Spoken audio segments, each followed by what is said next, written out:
Everyone, welcome to my channel. So आज हम start करने वाले हैं फंडामेंटल्स ऑफ डेटाबेस सिस्टम, जिसका हम 6th एडिशन कवर करेंगे। और इसके जो ऑथर हैं वो हैं रामीज एल मसरी और शामकांत भी नवथे। ठीक है, so let's start our chapter. So last video में हमने चैप्टर 8 कवर किया था, नाउ चैप्टर 9। ठीक है, हमने चैप्टर 8 में ई आर यानी कि इनहेंस्ड ई आर डायग्राम के बारे में समझा था।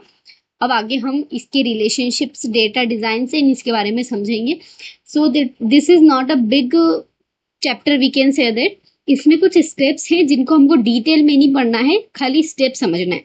ठीक है, सो हम स्टेप समझेंगे। और क्योंकि मुझे इतना नहीं लगा कि इतनी आईएमपी ये यूनिट या ये चैप्टर है, तो हम इसको सिर्फ बेसिक से कवर करेंगे और इसके बेसिक से ही समझ लेंगे। ठीक है, सबसे पहले relational database design using ER2 relational mapping. क्या बोल रहा है कि जब हम जो मतलब रिलेशनल डेटाबेस डिजाइन करते हैं, किसके थ्रू कर रहे हैं आप देख लो, ER के थ्रू। ठीक है, ER2 रिलेशनल मैपिंग एल्गोरिथम, जिसके अंदर हम एक मान लो कि अगर हम एक कंपनी का डेटाबेस लेता है एक एग्जांपल के तौर पे, तो हम एक मैपिंग प्रोसीजर यूज करेंगे जस्ट बिकॉज, क्योंकि एम्प्लॉय में अलग डिपार्टमेंट, अलग employee, manager, in many things of that है ना होते, तो हम उसमें एक ER स्कीमा बनाएंगे। ठीक है, और उनकी रिलेशनशिप को दर्शाएंगे। Got it? तो आप देख सकते हैं कि ER एक कॉन्सेप्चुअल स्कीमा डायग्राम कंपनी के डेटाबेस का, जैसे कि आप समझ सकते हैं कि हमारे पास एक कंपनी जिसके अंदर एम्प्लॉयज है। सबसे पहले एम्प्लॉय का सीरियल नंबर होगा, birth date, first name, middle name, name, last name, है ना। इसी नेम के 3 कंपोजिट एट्रीब्यूट है।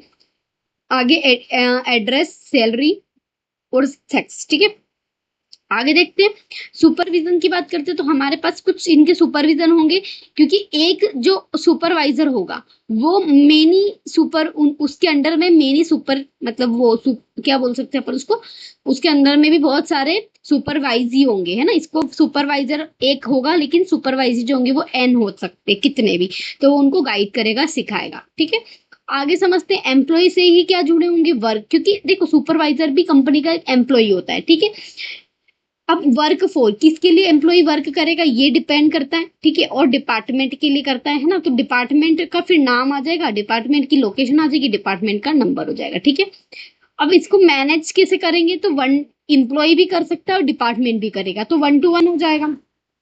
कब स्टार्ट हुआ था मैनेज करना, और इसमें कितने नंबर ऑफ एम्प्लॉय डिपार्टमेंट के अंदर है ये हमें देखना है। ठीक है, डिपार्टमेंट को कंट्रोल कर रहे हैं, उसके जो प्रोजेक्ट हैं सारे वो देखेंगे। ठीक है, कितने घंटे उस प्रोजेक्ट पे वर्क करते हैं, है ना, ये डिपेंड करता है। प्रोजेक्ट का नाम क्या है, प्रोजेक्ट का नंबर क्या है, प्रोजेक्ट की लोकेशन क्या है। ठीक है, और एम्प्लॉय से एक और चीज जुड़ी है which is department of dependent. ठीक है, तो इस पे डिपेंडेंट्स क्या हो जाएंगे, डिपेंडेंट्स हो जाएंगे name, sex, birth, date and relationship. So this is about the database of company. तो आप अगर स्कूल, यूनिवर्सिटी या फिर एक हायर एजुकेशन या फिर आप किसी अदर प्राइवेट चीज की बात करते हैं, प्राइवेट कंपनी की बात करते हैं, वॉट, हर जगह डेटाबेस का फुल यूज है। ठीक है, तो आप समझ सकते हैं हर एक चीज कितनी रिलेटेड है एक दूसरे से। Simple single value attributes the model, मतलब हम मैपिंग में एक सिंगल वैल्यू एट्रीब्यूट्स को यूज करते हैं।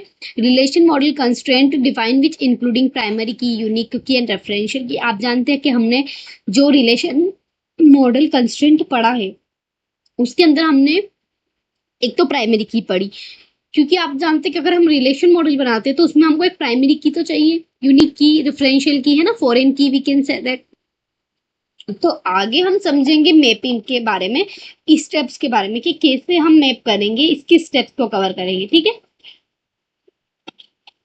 So let's start. Step first की बात करेंगे हम सबसे पहले। इसमें हमारे पास कुछ स्टेप्स होंगी, तो सबसे पहले स्टेप फर्स्ट देखते हैं, mapping of regular types.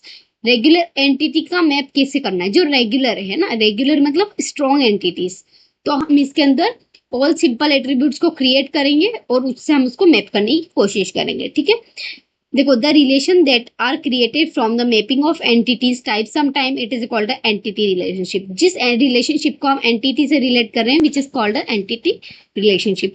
Each tuple represent entity instance, हर एक टपल क्या रिप्रेजेंट कर रहा है, एंटिटी इंस्टेंट। ठीक है, सेकेंड स्टेप हमारी कहती है कि mapping of weak entities type.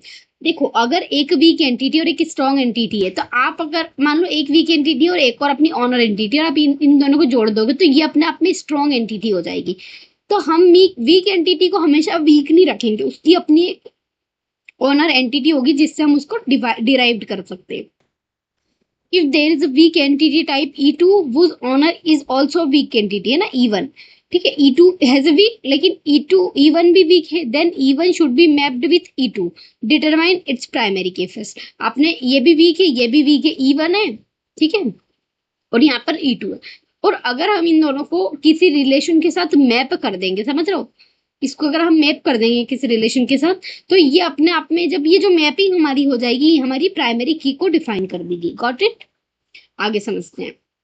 Step third कहती है mapping of binary one one relationship types, ठीक है। हम जो वन से वन टू वन रिलेशनशिप होता है उनको मैप करेंगे, क्योंकि हमने ऊपर देखा कि अगर डिपार्टमेंट और एम्प्लॉय अगर वर्क टुगेदर कर रहे हैं, तो हम एक डिपार्टमेंट होगा, मान लो कि, एक सेकेंड, लाइक इट्स लाइक एक डिपार्टमेंट होगा, है ना, डिपार्टमेंट होगा, और हम इससे वन टू वन कनेक्ट करेंगे विथ, यहाँ पर अगर हम रिलेशन आएंगे इन दोनों का, तो one to one connection with employee, ठीक है, या फिर हम इसको कंपनी भी कह सकते हैं, ठीक है। तो इस टाइप से हम वन टू वन कम्युनिकेशन करवा देंगे। There is a 3 possible approaches which is foreign key approach, the merge relationship approach और the cross reference relationship approach. थोड़ा सा तीनों को समझ लेते हैं। देखो फॉरेन की मतलब टोटल पार्टिसिपेशन, क्योंकि जब आपके पास एक प्राइमरी, मैंने आपको समझाया था कि जैसे कि मान लो कि मेरे पास एक टेबल है ना, इसमें ये वाली जो की है, ये प्राइमरी की है ना, ये वाली पूरी टेबल यूनिकली आइडेंटिफाई कर रही है विच इज कॉल्ड आधार नंबर, है ना। और एक और सेकंड है मेरे पास, सेकंड टेबल है, इसको हम क्लिक करते हैं और इसको हम मानते हैं कि ये हमारी, इसको हम यहाँ पर जोड़ देते हैं और ये हमारी फॉरेन की हो जाएगी, ठीक है। तो अगर मैंने इस टेबल से ये वाला डेटा डिलीट कर दिया, तो फॉरेन की का रेफरेंस कहाँ जाएगा? तो फॉरेन की अप्रोच क्या है कि मैप जब करती है तो वो टोटल पार्टिसिपेशन करेगी, सारी चीजें उसमें पार्टिसिपेट क्यों कर रही है, क्योंकि हमको अगर इसका रेफरेंस चाहिए तो हम इससे ले रहे हैं, है ना। तो इसीलिए यहाँ पे टोटल पार्टिसिपेशन का कॉन्सेप्ट होता है। और फॉरेन की इतनी अच्छी है क्योंकि देखो इसका मतलब, फॉरेन की का मतलब क्या है कि आप अदर अदर कंट्रीज से रिलेशन बना रहे हो, तो वहां पर हमारे साथ यही है कि हमको बार बार उसको अलग से हमारे डेटा को ऐड करने की जरूरत नहीं, हम उससे सारा डेटा ले लेंगे। यानी कि ये जो फॉरेन की है, ये इस वाले की वजह से इसको भी एक्सेस कर पा रही है, ठीक है। आगे इसके अंदर सेकंड अप्रोच है मर्ज रिलेशनशिप अप्रोच। आप जानते हैं कि अगर वन टू वन कम्युनिकेशन हम इसमें देख रहे हैं, तो बोथ पार्टिसिपेशन जो होगा वो टोटल होगा, पार्शियल नहीं होगा। टोटल मैंने आपको बताया था, 2 लाइन वाला जो होता है वो टोटल रिलेशनशिप होता है, और एक लाइन जिससे कनेक्टेड होती है विच is called a partial relationship, ठीक है। क्रॉस रेफरेंस ऑफ रिलेशनशिप की बात करते हैं तो थर्ड ऑप्शन हमारा यही है कि हम क्या करेंगे, क्रॉस रेफरेंसिंग कर देंगे। जैसे कि अगर मेरे पास 2 रिलेशनशिप है, 2 रिलेशन है, तो उनको आपस में क्रॉस कर देंगे, कनेक्ट कर देंगे, तो that is called M2N relationship, है ना। तो यहाँ पर अगर मेनी टू मेनी रिलेशनशिप हो सकता है कि यहाँ पर मेरे पास एक है मेनी टू मेनी रिलेशनशिप और फिर यहाँ पे मेनी, ठीक है।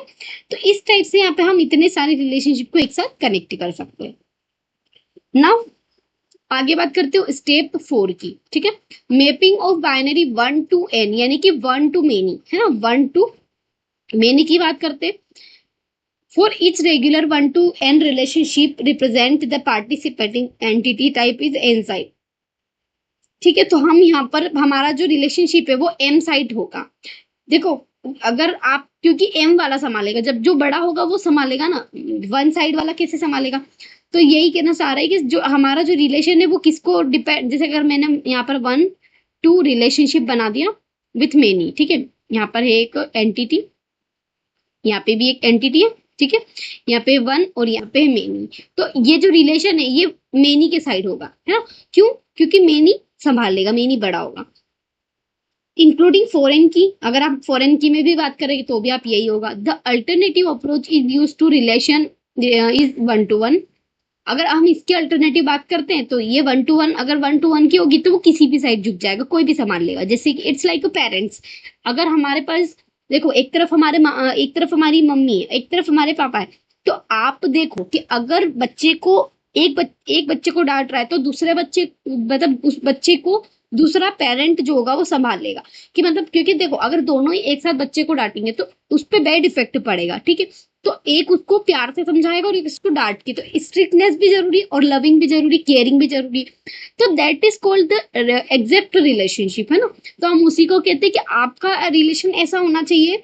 तो 1 to 1 मतलब क्या, कि आपका इधर एक पेरेंट, वो पेरेंट संभाल लेगा और इधर अगर ये डांटता है तो ये, मतलब दोनों क्रॉस, मतलब क्रॉस इसीलिए कर रहे हैं कि अगर ये समझाएगा तो ये समझा देगा, ये डांटेगा तो ये समझाएगा, ठीक है। स्टेप 5 की बात करते हैं, mapping the binary relation with M to M यानी मेनी टू मेनी। अब वही बात मेनी की बात करते हैं, तो मेनी में क्या होगा, सेम, दोनों में से कोई भी संभाल सकता है क्योंकि दोनों ही बड़े हैं अपने आप में, ठीक है। आगे देखते हैं mapping of multi valued attribute. कितनी सारी चीजें देखी हमने, कितने स्टेप्स देखे, mapping with 1 to many, many to many and so many things, ठीक है। तो आप अगर देखें तो मल्टी वैल्यूड एट्रीब्यूट का क्या होता है, तो क्रिएट अ न्यू रिलेशनशिप हम इसके अंदर करते हैं, will include all the corresponding primary की एट्रीब्यूट्स एज ए फॉरेन की। मल्टी वैल्यूड एट्रीब्यूट क्या होते हैं, एक से ज्यादा अगर एक में प्राइमरी की पाई जाती है तो हम उसको मल्टी वैल्यूड एट्रीब्यूट कह सकते हैं, है ना। तो उसके अंदर अगर हम उसको कनेक्ट करेंगे तो वो अपने आप एक फॉरेन की का भी काम करने लग जाएगी। तो इसीलिए हम इसको मल्टी वैल्यूड एट्रीब्यूट का कनेक्ट करने की बात करेंगे, ठीक है। Mapping of n-ary relationship type, n-ary relationship type of R where n is greater than 2, है ना। एन जो होगा वो हमेशा 2 से बड़ा होगा, तभी वो मैप करी जाएगी, क्योंकि 2 तक तो हमने ऊपर भी देखे थे, है ना। 2 के रिलेशनशिप तो हमने देखे, लेकिन अगर 2 से ज्यादा रिलेशनशिप होंगे तो अब यहाँ पर हमारा मैपिंग ऑफ एनी अरे रिलेशनशिप स्टेप कंडक्ट होगा। आगे देखते हैं, देखो इसके बीच में मैं आपसे एक बात कर लेती हूँ ER मॉडल की और उसके रिलेशन मॉडल की। तो एंटिटी टाइप मतलब क्या, एंटिटी का रिलेशनशिप, ठीक है। 1 to 1 या 1 to many रिलेशनशिप कौन संभालता है, फॉरेन, ठीक है। मेनी रिलेशनशिप टाइप को कौन समझता है, टू फॉरेन की, क्योंकि यहाँ पर दोनों ही इंपॉर्टेंट है, दोनों ही संभाल लेंगे, कोई दिक्कत नहीं है ना। आगे देखते हैं, एन अरे रिलेशनशिप में मैंने आपको बताया एन फॉरेन कीज, या वी कैन से दैट कि एन इज ग्रेटर देन 2, ठीक है। आगे देखते हैं, सिंपल एट्रीब्यूट मतलब एक normal attribute. Composite attribute, set of simple component attribute, मतलब एक से ज्यादा के अपने एट्रीब्यूट, लाइक नेम तो मिडिल नेम, फर्स्ट नेम, तो ये हमारे कंपोजिट एट्रीब्यूट का टाइप हो गया। Got it. Multi valued attribute, relation and foreign की, आपका जो रिलेशन है और उसके साथ कनेक्ट कर दिया फॉरेन की को, तो ये मल्टी वैल्यूड एट्रीब्यूट हो गया। या मैं कह सकती हूँ कि मैंने आपको जो ऊपर जो 2 टेबल्स के डायग्राम बनाए थे, तो इन दोनों के बीच में हमने जो ये कनेक्शन बनाया था, ये वाला कनेक्शन, ये हमारा मल्टी वैल्यू एट्रीब्यूट कहलाएगा। वैल्यू सेट की बात करते हैं, वैल्यू सेट जो होता है वो डोमेन में होता है, और की एट्रीब्यूट जो होता है वो प्राइमरी या सेकेंडरी की में होता है, ठीक है। क्लियर है। तो दिस इज अबाउट द हमारा relation and relation model. Next step देखते हैं, which is 8 step, options of mapping, specialization and generalization. अगर आपके पास जनरलाइजेशन या स्पेशलाइजेशन है तो आप उसको भी ऐड कर सकते हो, उसके अंदर M सब क्लासेस होंगी, ठीक है। आगे देखते हैं, ठीक है। स्टेप 9 की बात करते हैं, mapping of union types categories. आपने यूनियन को पढ़ा है, जब भी हम 2 या 2 से ज्यादा क्लासेस को ऐड करते हैं तो यूनियन टाइप्स बन जाता है, जिसके अंदर कुछ सुपर क्लासेस होती हैं, उनकी अपनी एक डिफरेंट कीज होती है, ठीक है।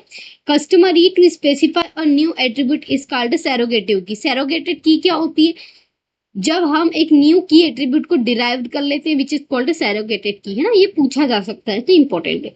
तो हमने यूनियन टाइप को भी देखा कि हम कैसे उसको मैप कर सकते हैं। तो हमने टोटल 9 इसमें स्टेप्स पढ़ी हैं जो इम्पोर्टेंट है, ठीक है। तो आप इनको पढ़िए अच्छे से, इन सारे स्टेप को। देखो इसके अंदर मैंने जितनी इंपॉर्टेंट चीज थी मैंने कवर करवा दी, मैं फालतू भी इसमें और एक्स्ट्रा पढ़ा सकती हूँ, बट वो इम्पोर्टेंट नहीं है। तो हम इसमें इतना इम्पोर्टेंट है, आप इसके बारे में अगर आप PG लेवल पे कोई एग्जाम दे रहे तो आप बहुत अच्छा लिख सकते हैं, ठीक है। So thank you.